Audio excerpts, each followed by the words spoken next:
Owing what needed to be done for the good of everybody, the Cubs demoted a 24-year-old outfielder hitting .171 in his first full season in the major leagues.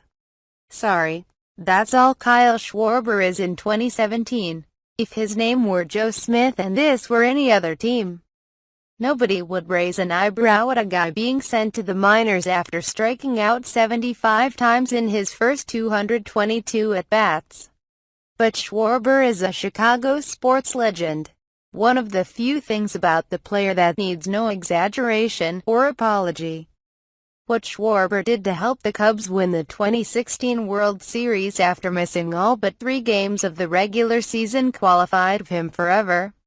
What Schwarber accomplished during the 2015 playoffs, in hitting 5 home runs, including a mammoth shot that landed on top of the right field scoreboard, announced the arrival of a baseball folk hero to Wrigleyville.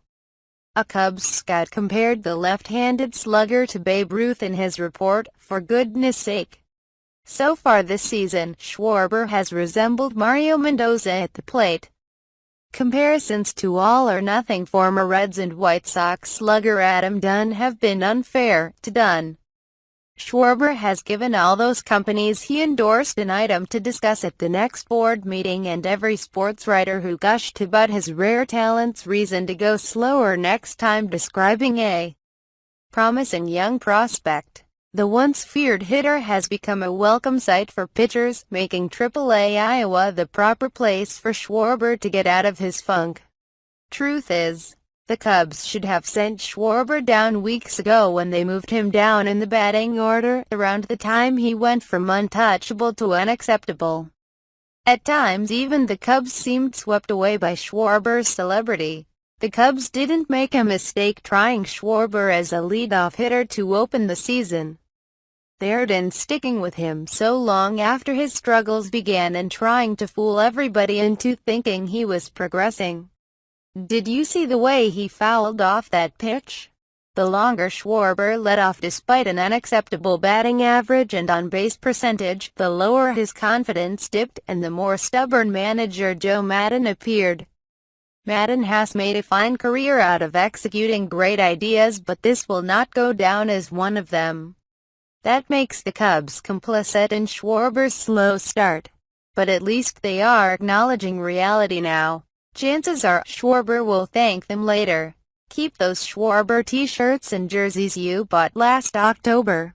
Maintain high hopes for one of the toughest competitors you ever will find in a Cubs uniform.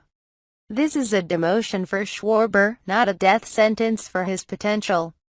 Nobody will be surprised if he takes advantage of the time away from the glare to refine his swing, regain his confidence and return in time to make noise again in the playoffs when he has thrived.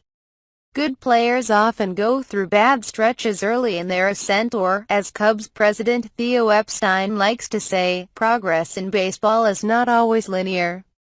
The Royals sent down Mike Moustakas, a former number 2 pick, for 8 games in 2014 after he was hitting .152. Moustakas made the American League All-Star team the following season. The Dodgers demoted Yasiel Puig to AAA Oklahoma City for 19 games last August, and Puig returned to play a big role in the postseason. The Mets found it necessary to demote outfielder Michael Conforto twice last season, and, despite a lousy June, the 24-year-old looks as if his stint in the minors was time well spent. Expect Schwarber to respond well too. His ego is as small as his appetite for work is large. His power remains prodigious and his career has not Schwarbombed. He will be better for the demotion and back at Wrigley Field in due time to a hero's welcome, though, for his own good, this time don't overdo it.